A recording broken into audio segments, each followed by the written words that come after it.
मानने वाले लोगों के लिए अच्छा नहीं लगता है।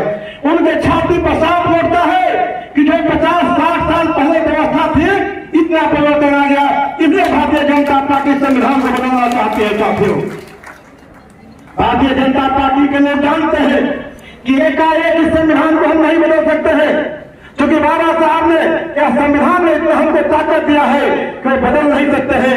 इसलिए उन्होंने साजिशों का एक भंडार निकाला। क्योंकि आरएसएस के लोग कोई भी काम करते हैं तो 1 दिन 2 दिन के लिए नहीं करते हैं, उनकी योजना 10 साल के बाद दिखाई देती है, 5 साल 8 साल के बाद दिखाई देती है। साथियों, और उन्होंने क्या किया? सबसे पहला हमला किया, उन्होंने जो हमला किया वो हमला किया शिक्षा के क्षेत्र में। क्योंकि बाबा साहब ने कहा था कि ऐ मेरे गरीब भाइयों, ऐ मेरे दलित भाइयों, ऐ मेरे वंचित भाइयों, अगर इस संविधान को धरातल पर उतारना है तो तुमको पढ़ना लिखना होगा, अपने बाल बच्चों को पढ़ाओ। और उन्होंने कहा कि ऐ मेरे गरीब भाइयों, ऐ मेरे दलित भाइयों, अगर आपके घर में 2 जून का खाना बनता है लेकिन अपने बाल बच्चे को नहीं पढ़ा पाते हैं तो आप 1 टाइम का खाना खाइए और अपने बच्चों को उस पैसा से पढ़ाइए। उन्होंने कहा कि अगर आपके घर में और आपके पास 2 जोड़ी कपड़ा है लेकिन अपने बच्चे को नहीं पढ़ाते हैं, 1 कपड़ा से काम चले, अपने बाल बच्चे को पढ़ाइए। यह एक शिक्षा के प्रति सामाजिक क्रांति थी। इसी कार्य को हम लोग के नेता डॉक्टर राम मनोहर भैया ने आगे बढ़ाने का काम किया। इसी कार्य को हम लोग के नेता स्वर्गीय कर्पूरी ठाकुर ने बढ़ाने का काम किया। और कर्पूरी ठाकुर जी ने शिक्षा मंत्री रहते हुए, बिहार के मुख्यमंत्री रहते हुए शिक्षा के क्षेत्र में जो आयाम लिया, जो फैसला लिया, जिसके चलते लाखों लाख शोषितों के बच्चे, दलितों के बच्चे, अति पिछड़ों के बच्चे आज कलेक्टर है, इंजीनियर है, पीडीओ है, प्रोफेसर है, यह कर्पूरी ठाकुर के शिक्षा के क्षेत्र में की गई काम है। उसी लड़ाई को, उसी कार्य को हम लोग के नेता लालू प्रसाद यादव जी ने आगे बढ़ाने का काम किया। और उन्होंने कहा कि मेरे सुअर चराने वाले भाइयों, बकरी पकाने वाले भाइयों, मांस पकाने वाले भाइयों, अपने बाल बच्चों को पढ़ाओ। उनका क्या था? यह संबोधन से समाज के सबसे अंतिम तबके के लोगों को उनको रिप्रेजेंट करना था कि जब तक इस देश में संविधान और न्याय तब होगा जब आपके बाल बच्चे पढ़ेंगे। साथियों, हुआ क्या? यह आहिस्ता परिवर्तन होने लगा तो भारतीय जनता पार्टी ने नई शिक्षा नीति लाई और यह शिक्षा नीति अगर लागू रह गई तो आने वाले 10 साल के बाद दलित समाज के बच्चे, अति पिछड़े समाज के बच्चे, शोषित समाज के बच्चे का स्कूल का, महाविद्यालय से छटनी हो जाएगा, वह पढ़ नहीं पाएंगे। और एक शोषितों में एक बेरोजगारी, अशिक्षितों को फौज खड़ा हो जाएगी। यानी मनुस्मृति जो कहता है कि दलितों को, शोषितों को, वंचितों को पढ़ने का अधिकार नहीं है, भारतीय जनता पार्टी ने नई शिक्षा नीति लाके उनको किसी न तरह से शिक्षा से दूर करने का साजिश रच दिया है। साथियों, महंगाई की जब हम बात करते हैं, महंगाई की हम बात करते हैं, महंगाई कोई जो है बाढ़ और सुखाड़ नहीं है, अकाल नहीं है, ये भारतीय जनता पार्टी की तरफ से थोपी गई एक साजिश है, आरएसएस के तरफ से थोपी गई एक साजिश है। महंगा तो सब कुछ हो गया, दाल महंगा है, तेल महंगा है, आलू महंगा है, प्याज महंगा है, लेकिन इसको पैदा करने वालों के घरों में खुशहाली नहीं आई है।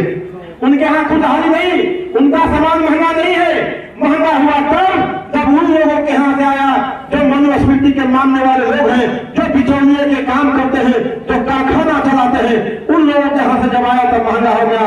यानी भारतीय जनता पार्टी की जो सोच है, जिस सोच पर काम करती है, उसका सोच है मनुस्मृति वाला। और मनुस्मृति का कहता है दलितों, शोषितों, वंचितों के पास धन और संपत्ति नहीं होना चाहिए।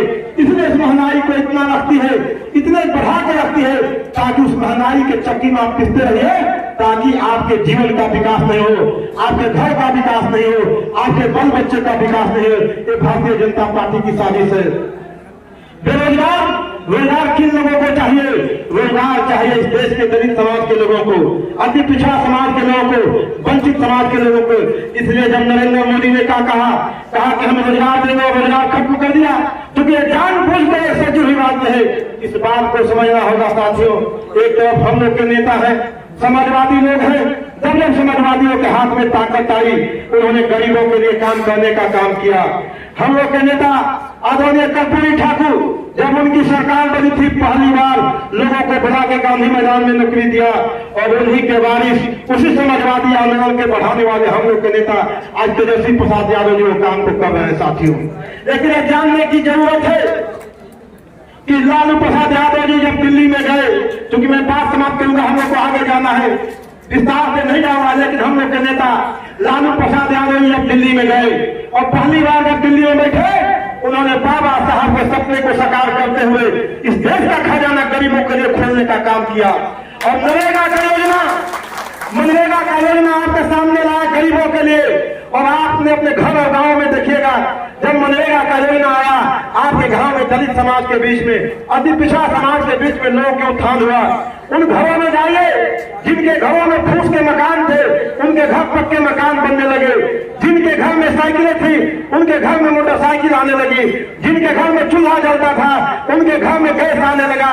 यानी गरीबों के बीच एक जो है धीरे धीरे विकास का रास्ता खुलने लगा, क्योंकि हम लोग के नेता आदरणीय लालू प्रसाद यादव जी ने भारत के संविधान के तहत जो संपत्ति का अधिकार था, जो संपत्ति पर हक था, उन्होंने देश के खजाना को गरीबों के लिए खुलवाने का काम किया।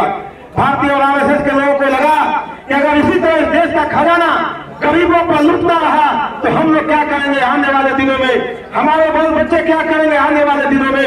इसलिए उन लोगों ने साजिश रचा और मनोज भाई बोलते हैं मनोज झूठ बोलता है, वो साजिश रचा और कहा कि हम आएंगे, हमको वोट दीजिए, ताकत दीजिए, हम आएंगे तो सबको 15-15 लाख रुपया देंगे। साथियों समाजवादी लोग, हमारे लोग, वंचित समाज के लोग, शोषित समाज के लोग ये सीधे साधे भोले भाले लोग हैं। ये किसी की बात को समझ जाते हैं, उसके पीछे के साजिशों को नहीं समझते हैं, उनके बातों में आ जाते हैं।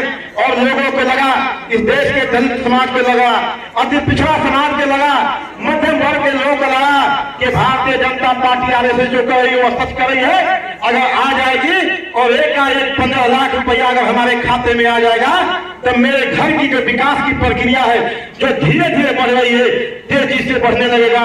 किसी ने सोचा कि 15 लाख रुपया आ जाएगा, अपनी बिटिया का शादी अच्छे घरों में कर लेंगे। किसी ने सोचा कि 15 लाख रुपया आ जाएगा, मेरा बेटा बेरोजगार है उसको कोई हम दुकान खुलवा देंगे। किसी ने सोचा कि हमारा बेटा बेरोजगार है गाड़ी खरीदवा देंगे। हर लोगों ने अलग अलग अपने विकास का योजना बनाने लगे कि हमको तो 15 लाख रुपया आने वाला है। लेकिन साथियों इनके साजिश का क्या हुआ।